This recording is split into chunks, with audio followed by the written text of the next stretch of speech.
তলত উল্লেখ কৰা কোনখন দক্ষিণ ভাৰতৰ এখন মুখ্য নদী? ইয়াতে 4টা অপশ্যন দিয়া আছে। অপশ্যন এ দিয়া আছে গোদাবৰী নদী, অপশ্যন বি দিয়া আছে ব্ৰহ্মপুত্ৰ নদী, অপশ্যন চি দিয়া আছে কামেং নদী আৰু অপশ্যন ডি দিয়া আছে ধলাই নদী। এই 4টাৰ ভিতৰত শুদ্ধ উত্তৰ কোনটো হ'ব? শুদ্ধ উত্তৰ হ'ব অপশ্যন এ গোদাবৰী নদী। দক্ষিণ ভাৰতৰ এখন মুখ্য নদী হৈছে গোদাবৰী নদী। গোদাবৰী নদীখনৰ দৈৰ্ঘ্য কিমান কিলোমিটাৰ? ইয়াতে 4টা অপশ্যন দিয়া আছে। অপশ্যন এ দিয়া আছে প্ৰায় 1382 কিলোমিটাৰ, অপশ্যন বি দিয়া আছে প্ৰায় 1411 কিলোমিটাৰ, অপশ্যন চি দিয়া আছে প্ৰায় 1465 কিলোমিটাৰ আৰু অপশ্যন ডি দিয়া আছে প্ৰায় 1492 কিলোমিটাৰ। এই 4টা অপশ্যনৰ ভিতৰত শুদ্ধ উত্তৰ কোনটো হ'ব? শুদ্ধ উত্তৰ হ'ব অপশ্যন চি প্ৰায় 1465 কিলোমিটাৰ। গোদাবৰী নদীখনৰ দৈৰ্ঘ্য হৈছে প্ৰায় 1465 কিলোমিটাৰ। তলত উল্লেখ কৰা কোনখন নদী অৰুণাচল প্ৰদেশৰ টাৱাং জিলাৰ গৌৰীচেন পৰ্বতৰ এটা হিমবাহৰ পৰা উৎপত্তি হৈছে?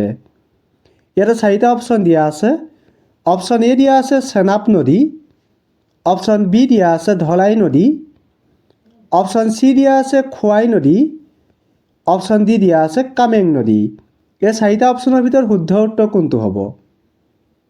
শুদ্ধ উত্তৰ হ'ব অপশ্যন ডি কামেং নদী।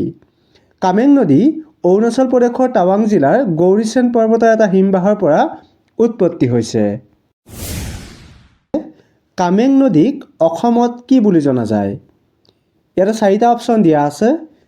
অপশ্যন এ দিয়া আছে ভোগদৈ নদী, অপশ্যন বি দিয়া আছে জীয়া ভৰলী, অপশ্যন চি দিয়া আছে কৃষ্ণাই, অপশ্যন ডি দিয়া আছে বগী নদী। এই 4টাৰ ভিতৰত শুদ্ধ উত্তৰ কোনটো হ'ব?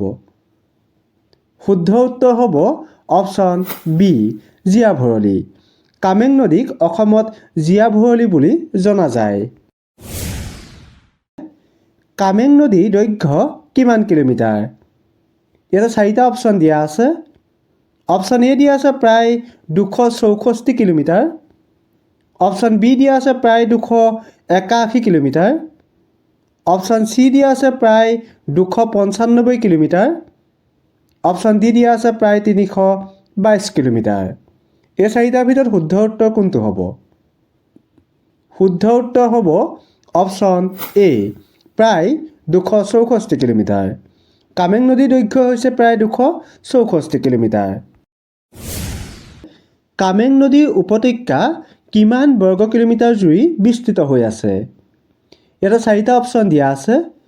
অপশ্যন এ দিয়া আছে প্ৰায় 11,843 বৰ্গ কিলোমিটাৰ, অপশ্যন বি দিয়া আছে প্ৰায় 11,992 বৰ্গ কিলোমিটাৰ, অপশ্যন চি দিয়া আছে প্ৰায় 12,110 বৰ্গ কিলোমিটাৰ আৰু অপশ্যন ডি দিয়া আছে প্ৰায় 12,555 বৰ্গ কিলোমিটাৰ।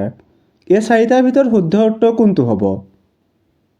শুদ্ধ উত্তৰ হ'ব অপশ্যন এ প্ৰায় 11,843 বৰ্গ কিলোমিটাৰ। কামেং নদী উপত্যকা প্ৰায় 11,843 বৰ্গ কিলোমিটাৰ জুৰি বিস্তৃত হৈ আছে। তলত দিয়া কোনখন নদী পশ্চিম বংগৰ জলপাইগুৰি জিলাৰ চৰম উত্তৰ পশ্চিমৰ বৈকুণ্ঠপুৰ জংঘলত উৎপত্তি হৈছে? ইয়াতে 4টা অপশ্যন দিয়া আছে। অপশ্যন এ দিয়া আছে সিন্ধু নদী, অপশ্যন বি দিয়া আছে যমুনা নদী, অপশ্যন চি দিয়া আছে ধলাই নদী, অপশ্যন ডি দিয়া আছে কৰতোৱা নদী। এই 4টাৰ ভিতৰত শুদ্ধ উত্তৰ কোনটো হ'ব?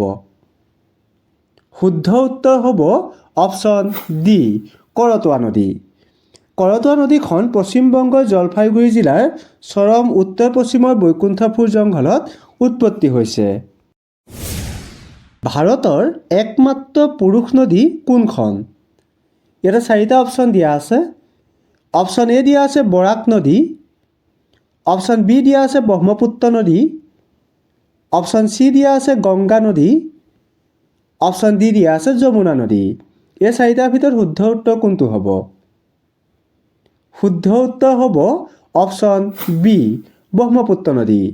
ভাৰতৰ একমাত্ৰ পুৰুষ নদীখন হৈছে ব্ৰহ্মপুত্ৰ।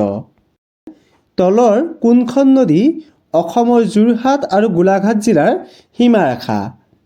ইয়াতে 4টা অপশ্যন দিয়া আছে।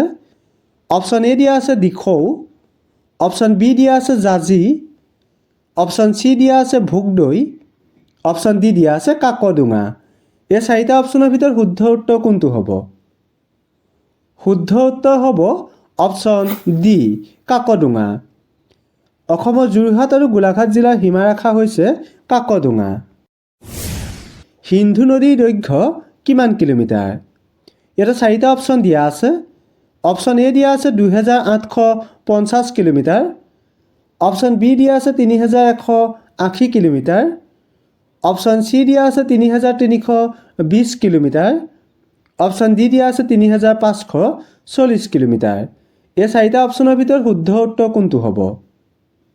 শুদ্ধ উত্তৰ হ'ব অপশ্যন বি 3180 কিলোমিটাৰ। সিন্ধু নদীৰ দৈৰ্ঘ্য হৈছে 3180 কিলোমিটাৰ। সিন্ধু নদী লাডাখত থকা উপনৈখনৰ নাম কি? এটা 4টা অপশ্যন দিয়া আছে। অপশ্যন এ দিয়া আছে জাঞ্জকাৰ, অপশ্যন বি দিয়া আছে চেনাব, অপশ্যন চি দিয়া আছে খোৱাই, অপশ্যন ডি দিয়া আছে ৰবি। এই 4টাৰ ভিতৰত শুদ্ধ উত্তৰ কোনটো হ'ব? শুদ্ধ উত্তৰ হ'ব অপশ্যন এ জাঞ্জকাৰ। সিন্ধু নদী লাডাখত থকা উপনৈখনৰ নাম হৈছে জাঞ্জকাৰ। কাংগী গ্ৰাপৰু ৰেঞ্জৰ তিব্বত স্বায়ত্তশাসিত অঞ্চলৰ পৰা উৎপত্তি হোৱা নদীখনৰ নাম কি? ইয়াতে 4টা অপশ্যন দিয়া আছে। অপশ্যন এ দিয়া আছে লোহিত নদী, অপশ্যন বি দিয়া আছে যমুনা নদী, অপশ্যন চি দিয়া আছে ব্ৰহ্মপুত্ৰ নদী, অপশ্যন ডি দিয়া আছে গোদাবৰী নদী। এই 4টাৰ ভিতৰত শুদ্ধ উত্তৰ কোনটো হ'ব? শুদ্ধ উত্তৰ হ'ব অপশ্যন এ লোহিত নদী।